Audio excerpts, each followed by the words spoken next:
si Shqipëria, si shqiptarët, dhe një opozit si kjo që kemi, t'i rrinë çdo ditë që kanë mbi kokë çfarë po bëhet për të përmbushur këto. Këto kanë qenë kauzat e vetme politike të zgjedhjeve 2025-s.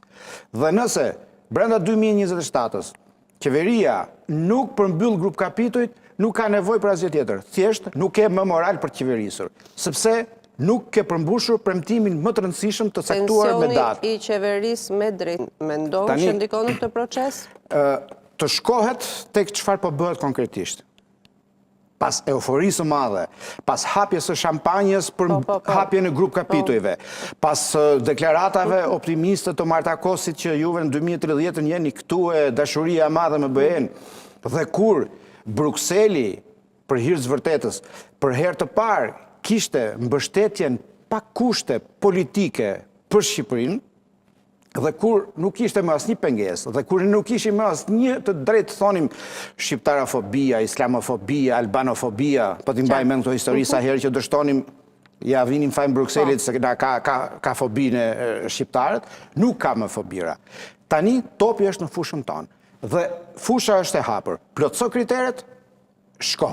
Qartë. Tani kriteret se mbetet e prokurimet publike, siguria ushqimore, inspektimet, thotë zoti Rama, që janë shumë të ndjeshme. Tani kriteret, me drejtësinë si e ka, se ky është kapitulli i rëndësishëm. Njëri është më i rëndësishëm se tjetri. Dhe të gjithë grup kapitujt, bazë, që janë 32 kapituj, janë në mënyrë absolute që përmbushin apo përfshin 360 gradë jetën politike, ekonomike, sociale, juridike, mjedisore, të shtetit dhe të gjithë shqiptarëve. Dhe nëse përmbushen këto kritere, atëherë padyshim ne jo thjesht meritojmë, por ne nuk do të jemi më këta që jemi. Këtu ka ngecur sharra në gozhd. Ne nuk po përparojmë në përmbushjen e kritereve. Dhe atëherë, në kushtet kur nuk po përparojmë në këtë drejtim, po përpiqemi të jemi artifica të tipit që Gjermanët sikur nuk na kanë fort me qef, sepse një dy shtete aty mund të thonë që boll tani se s'jemi më në matë mendjen që ishim. Jo. Në BE s'ka ndryshuar asgjë. Thjesht ka ndryshuar që ne menduam me atë euforinë tonë që do na pranoj Brukseli edhe pa i plotësuar kushtet, se i plotësojmë rrugës, sepse Rusia, Kina, në fakt nuk po ndodh kjo. Në miratimin e raport progresit të fundit në Parlamentin Evropian u tha qartë, nuk ka datë fikse. Data fikse është kur ti përmbyll të gjitha kriteret. Kur ti përmbush të gjitha kushtet, kjo është data jote. Në këto kushtet tash ne përpiqemi të themi që ca kriteret janë të vështira, ca janë të pavështira. Kriteret janë në mënyrë absolute të vështira. Po flitet për çështjen e korrupsionit dhe raportin me drejtësisë, sepse drejtësia dhe antikorrupsioni janë te grup kapitulli i parë. Por do flitet me kaq seriozitet kur të vi edhe çështja e sigurisë ushqimore. Kur ti nuk garanton asgjë këtu brenda, si pretendojmë ne të na hapi tregun BE-ja, që produktet tona të ngarkohen në kamion direkt në Divjak dhe të shkojnë në Amsterdam. E qartë. Apo produktet bregtorale. Me të njëjtin seriozitet do flitet kur të vi kapitulli 27, që është mjedisi, që është kapitulli më sfidues, për cilin ne jemi minus aktualisht dhe jo zero. Në këto kushte, ne do duhet të ishim jo më entuziast, por do duhet të ishim shtruar realisht dhe të bënim rregullisht bilance. Nuk shkohet në BE duke dalë dhe duke manipuluar, dhe duke thënë që po, ne kemi agendën, se për ca kohë u zhduk fare nga skena publike. Po, ka njerëz që pikërisht këtë analizë që ti bën e shohin si një analizë refraktare, sepse ne tani jemi gjithë në një varg. Ne duhet ta mbështesim cilën do qeveri për integrimin në Bashkimin Evropian, opozita po e minon këtë proces sepse nuk po lë vend pa shkuar dhe pa folur keq për qeverinë, dhe ne që flasim dhe që evidentojmë problematika, në fakt jemi zëra që nuk po e lejojmë që ky proces vazhdojë. Pse? Sepse në BE janë pranuar edhe vende që ndoshta nuk kanë pasur këtë kërkesa të plotësuara aq sa mendojmë ne.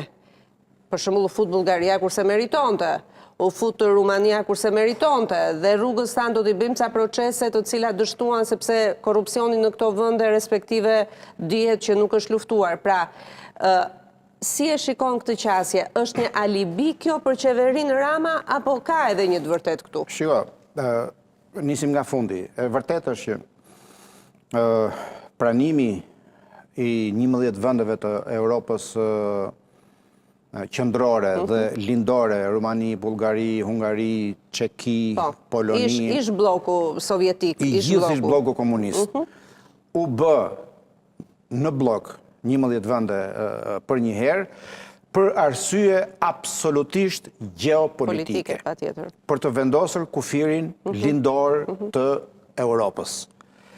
Dhe ishin koshient që Rumania dhe Bullgaria ishin absolutisht shumë problematike dhe demonstruan edhe më vonë gjendjen e tyre. Problematikat e tyre. Tani, të vike pyetja që duhet ta mbështesim të gjithë. Unë kam një kundërpyetje, jo për juve, logjika. E kuptoj, ecim në logjikë. Për narrativën.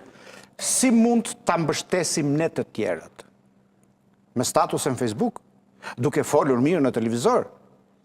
Duke thënë që nuk kemi probleme? Jo, kjo nuk është mbështetje. Opozita, si po e pengon, sepse kam dëgjuar dhe këtë lloj qasjeje. Se shkon në kudo që dhe me këto protestat, kryengritjet paqësore, molotovët, na prish imazhin. Në BE nuk hyhet me perceptim. As me qasje pozitiviste apo negativiste. Pra, Brukseli nuk mund thot që ju se meritoni sepse opozita po bën me molotove me gjëra. Jo, sepse për që për molotove, për protesta, janë ata 1000 herë më rëndë se sa ne kur populli ngrihet. Por s'kan përjashtuar në vend gjërë tani, sa herë digjet Parisi nga protesta. Ajo që mbetet e para dhe e fundit është përmbushja e kushteve. Pik. Nëse Brukseli për arsye madhore, geopolitika, apo në merr Kina, apo në merr Bashkimi Sovjetik, apo si quhet ky tani Rusia. Se mirë thua, se Bashkimi Sovjetik është bërë me ato territore që po merr. Do thonë që hajde ta marrim ne Shqipërinë, mos na e marrin ata. Do ishte një lloj suksesi, një lloj feste. Por Ti mendon që mund të na fusin me embargo pa drejt vote, pa disa të drejta thjesht për të.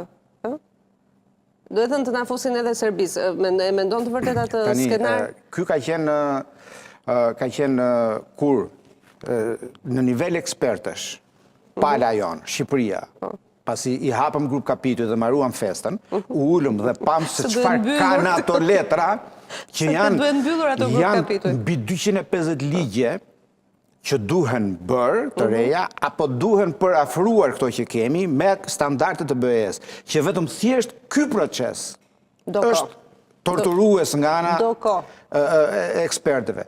Pastaj këto ligje duhet të zbatohen dhe ne të dëshmojmë me fakte konkrete që ligjet e reja kanë prodhuar ndryshim në procesin e zbatimit. Gjitha kjo shikohet si një gjë në kufritet pamundërës për të kapur këtë deadline-in që ne kemi caktuar vetes.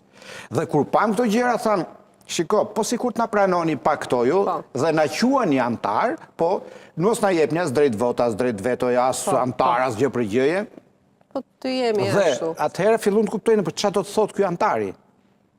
Me qartë. Domethënë është njësoj se kur Shqipërisë tani, ti themi ne që ti do kualifikohesh për në botërorin e Amerikës, do shkosh në Amerikë, për nuk do luash.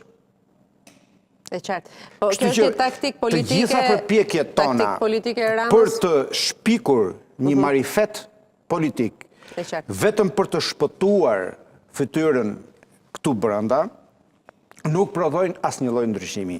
Shqipëria ose bëhet antare BE-s, ose nuk bëhet. E qartë. Unë mendoj që mendjet e ftohta kanë qenë të gjithë të qartë që Shqipëria nuk mund të bëhet antare BE-s në 2030 duke ditur realitetin tonë. Kjo jo me një lloj dashakeqësie për vendin tënd, por me realizëm. Unë mendoj që njerëzit më të duhur sot për qeverinë janë njerëzit realistë që kuptojnë që ku jemi, në mënyrë që të mos rrisim kot pritshmëritë, por të përpiqemi që gjërat që bëjmë, t'i bëjmë mirë. Jo thjesht ne kërkon BE-ja, por të plotësojmë sa standarde i herë për jetën tonë këtu brenda, për të rritur standardet e funksionimit ligjit edhe të gjitha bashkë. Tani, tek PD-ja